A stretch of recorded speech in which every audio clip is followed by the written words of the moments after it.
እኔ ማለት ነው። እቺ ሴትዮ ግን ዛሬም ድረስ ትንሱን ጥፋተኛ የምታደርጋት ነገሩን በራሷ ጊዜ ጎትጉታ ቀስቅሳ አምጥታ ሌሊቱን ሙሉ ስጮ ነው የምታድረው ትንሱ። ይሄን ሁሉ አላዛር ችሎ ነው። ስለዚህ ወንድ ሳይበደልም ወይ እያለች ነበረና ማለት ነው። በመጀመሪያ ደረጃ የኔ ጥያቄ ለነገሩ መንስኤ ማን ነው? መንስኤዋ እኮ አንቺ ነሽ። ከመሬት ተነስተሽ ታማ የተኛችን ልጅ እንደፈለግሽ አመናጨቅሻት፣ እንደፈለግሽ አደረግሻት። ዝም ብላ አለፈችሽ። ለብዙ ጊዜ እኮ ቪዲዮ ስስሩ በጣም እየታገሰች ነበር። በጣም ከዛ በኋላ ነው ትንሱ እየተቀየረች የመጣው። እሱም ደግሞ በአንቺ መጥፎ በሆነ ባህሪ ነው የተቀያየረችው እንጂ እንደዚህ አይነት አመል የለባትም። ሰላም ቤተሰብ እንዴት ናችሁልኝ? ደህና ናችሁ? ሰላማችሁ በየላችሁበት ብዝት ትርፍ ይበላችሁ።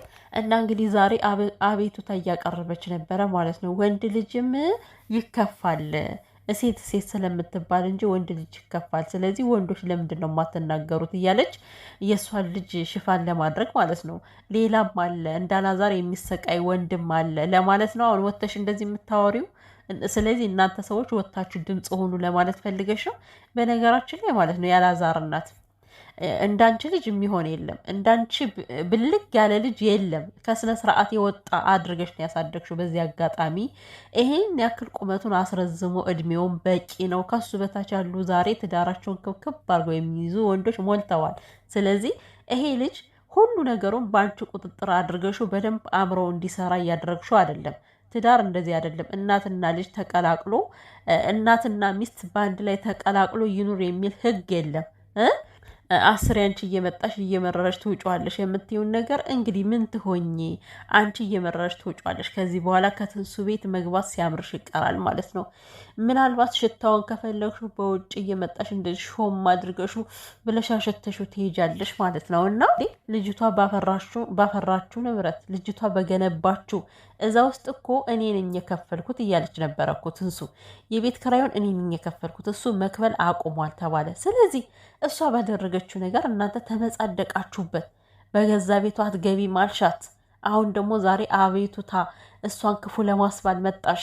የሚታይ ነገር እኮ ነው። እሷን ማን የሚጠላት ይመስልሻል? የምትፈጽሙባትን ነገር እያየን ነው። ገብቶሻል?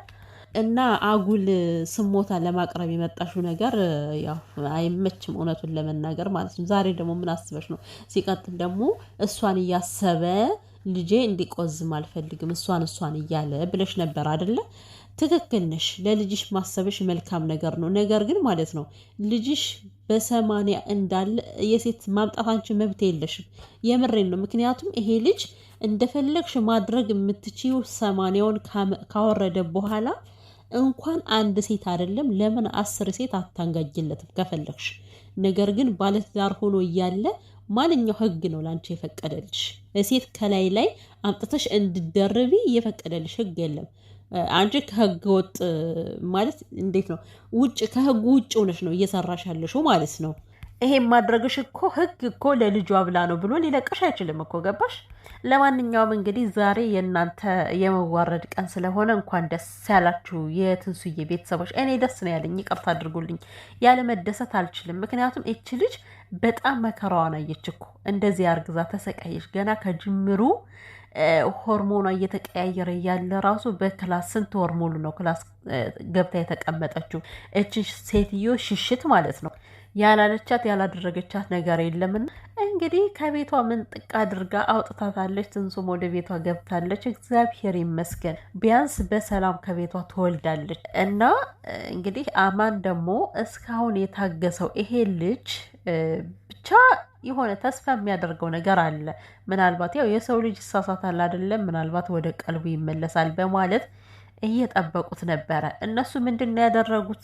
አጉል ቦታ ሄደው ከእናቱ ጋር አሻጥር ሰርተው ፎቶ ኤዲት አድርገው አቀነባብረው ትዳርን ለማፍረስ ሞከሩ። ይሄው ክፋት ስትሰሩ ከእናንተ ላይ ክፋት መሰራቱን እየተገነዘባችሁ፣ የምሬ ነው። እንደዚህ የምታደርጉ ሰዎች ካላችሁም ክፋት ከሰው ላይ ስታስቡ ከእናንተም ላይ ክፋት እንደሚታሰብ ማወቅ አለባችሁ።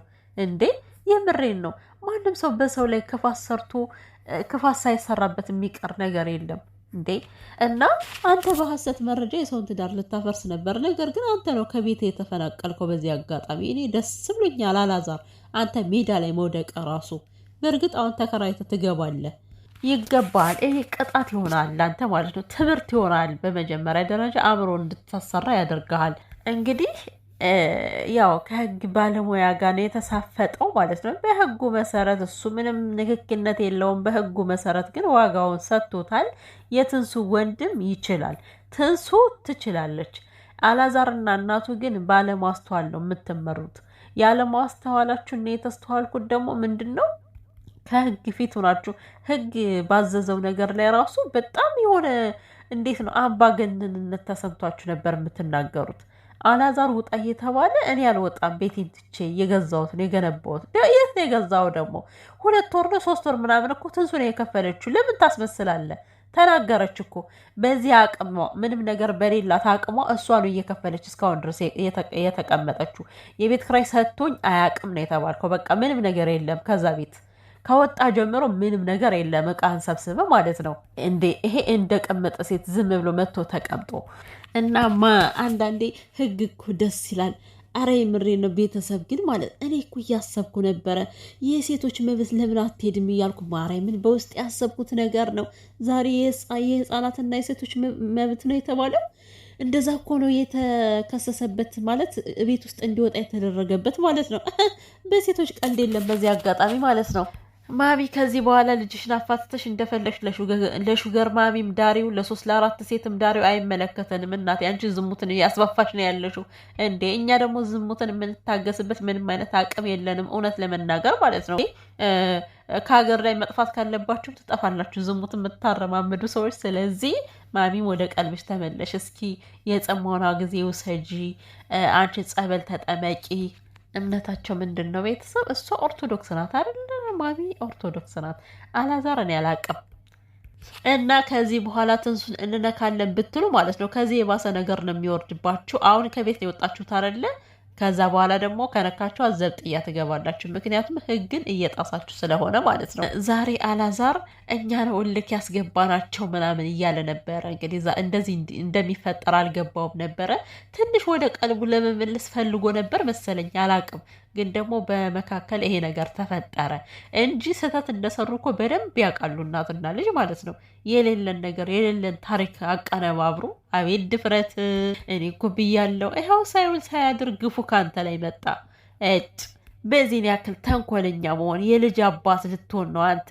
በልጅ መምጣት ደስ ልጅ ሲገባ አንተ ጭንቅላትህን ምን ተመራመርክበት? ክፉ ነገር አይ ሰው መጨረሻ ግን ማለት ነው። የትንሱ ቤተሰቦች ትንሱን ልጠብቋት ይገባል። እነዚህ ሰዎች አውሬ ናቸውን። አሁንም ቢሆን የሚለቋትም አይመስለኝም። በእርግጥ ግን ደግሞ የሰው ልጅ ከተጎዳ በኋላ ህግ ምናምን ቢባል ምን ዋጋ አለው? ቤተሰብ የምሬን እኮ ነው። አሁን ትንሱን ከጎዷት በኋላ አንድ ነገር ካደረሱበት በኋላ እነሱ ይታሰራሉ እኮ፣ የትም ሊያመልጡ አይችሉም። ግን ደግሞ ዋናዋ ልጅ ከተጎዳች በኋላ ምን ዋጋ አለው? ታሰሩ አልታሰሩ ስለዚህ ቅድመ ጥንቃቄ ያስፈልጋል። ከዛ በተረፈ አላዛር እኔ ደስ ብሎኛል። ሲጀመር አንተ አትፎክር፣ ምንም አታመጣም። ጅል አንተ ዝም ብለህ ጅል ነህ። ወንድ አይደለም ሲጀመር ማለት ነው። ወንዱማ አሳየ እኮ ከቤት መንጥቆ አባሮ አዳፍቶ ሲያወጣ ማለት ነው። እኔ በጣም ደስ ብሎኛል። አላዛር የምትሰማኝ ከሆነ ማለት ነው በጣም ነው ደስ ያለኝ በአንተ እንደዚህ መሆን። ምክንያቱም በሰው ላይ ግፍ ስትሰራ ከአንተ ላይ ግፍ እንደሚመጣ በደንብ ጠንቅቀህ ማወቅ ነበረብህ በመጀመሪያ ደረጃ ማለት ነው።